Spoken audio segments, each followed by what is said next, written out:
Untuk membincangkan mengenai Malaysia perlu menjadi negara middle power atau sebuah negara berkuasa tengah, bersama dengan kita di waktu ini dalam talian ialah pendidik KRA Group Amir Farid Rahim. Encik Amir, terima kasih berkongsi pandangan untuk waktu ini, dan kita nak mulakan dahulu dengan penjelasan mengenai middle power. Menurut Kenneth Waltz dalam tulisannya Theory of International Powers pada tahun 1929 menyatakan bahawa sekurang-kurangnya ada 5 pembahagian daripada small, middle, kemudian power, superpower itu sebahagian daripadanya. Tapi maksud middle power yang dimaksudkan oleh Menteri Luar Negeri itu, apakah yang dihasratkan sebenarnya?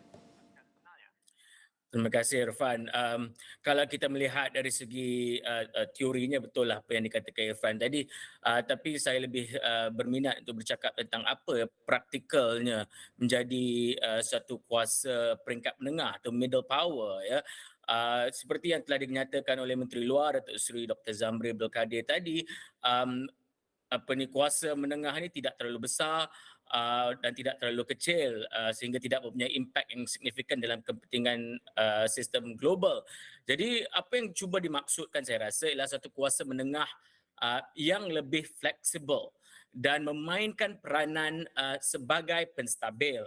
Dan kita melihat ini amat penting dalam dinamika geopolitik hari ini, di mana negara-negara berkuasa besar masih terus bersaing, dan apabila persaingan ini terlalu sengit, maka peranan negara-negara seperti Malaysia, ya, iaitu negara berkuasa, negara menengah, negara yang tidak terlalu kecil, tidak terlalu besar, tetapi mempunyai peranan di dalam poket-poket, important pockets of diplomacy ini, perlu diketengahkan. Apa yang saya sangat tertarik tadi adalah apa yang juga dikatakan oleh Menteri Luar tentang peranan kita di dalam negara-negara berkecuali.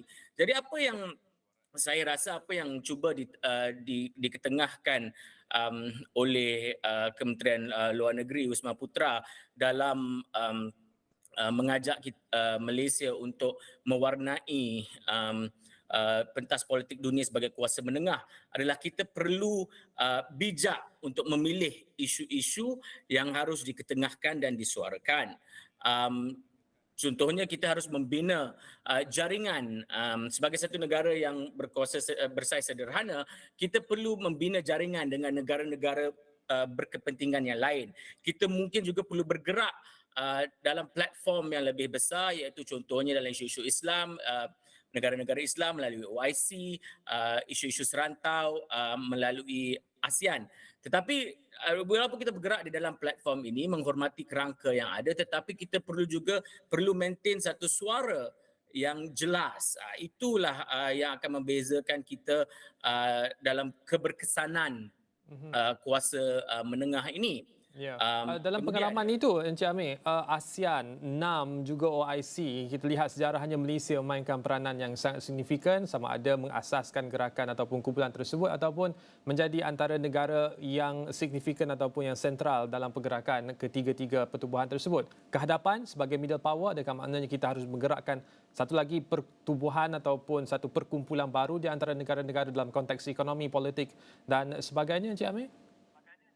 saya rasa sudah banyak platform yang sudah sedia ada, yang kita sudah juga, Malaysia sudah bantu bangunkan sebelum ini. We used to punch above our weight, terutamanya dalam negara-negara membangun di rantau Asia ini dalam 2-3 dekad sebelum ini.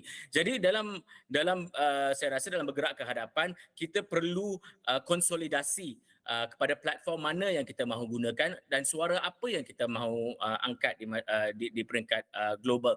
Jadi untuk itu saya rasa seperti mana yang saya sebutkan tadi, kita perlu meneliti pada setiap isu. Pertama, kita perlu menjadi juara isu-isu sejagat, isu-isu sejagat yang baru seperti ESG, merapatkan jurang antara jantina, pembasmian kemiskinan, pembangunan sistem jaringan sosial, misalnya. Dan kita juga perlu, saya rasa, untuk menjadi satu kuasa menengah yang berkesan, kita perlu melabur dalam soft power. Kita harus lihat seperti contohnya Korea. Korea kuasa ekonomi besar tapi bukan kuasa keselamatan besar. Walaupun isu geopolitik Korea itu besar, tetapi apa yang saya mahu sentuh di sini adalah Korea dan soft powernya misalnya melalui industri kreatif dan seni. Thought leadership. Ini pentingnya kenapa Majlis Perundingan diteruskan di bawah Datuk Seri Zamri saya lihat, kerana perlu dasar-dasar luar itu perlu dirakyatkan. Jadi kita harus membangunkan mungkin juga thought leadership dalam isu-isu ini untuk memastikan suara Malaysia itu walaupun sebagai satu negara yang sederhana saiznya tetapi mampu mengaum di peringkat dunia. Dan akhir sekali mungkin juga kita harus memastikan bahawa dasar luar negara itu menjadi satu payung untuk menggerakkan dasar-dasar ekonomi kita yang lain. Contohnya menggunakan pengaruh Malaysia di peringkat antarabangsa, kepimpinan kita yang ada suara di peringkat antarabangsa seperti Yang Amat Berhormat Perdana Menteri misalnya untuk menjuarai isu-isu ekonomi Malaysia seperti membantu industri sawit yang sekarang ini kalau kita lihat di Eropah itu sering dimomok-momokkan. Jadi inilah pentingnya untuk menjadi satu kuasa menengah yang bergerak secara berkesan dan bersuara secara efektif. Baik, terima kasih kepada Encik Amir Farid Rahim merupakan penyelidik KRA Group untuk memberikan sedikit imbasan berkenaan dengan apakah yang dimaksudkan dengan middle power yang dinyatakan oleh Menteri Luar Negeri. Untuk waktu ini kita akan berehat seketika, kembali selepas ini.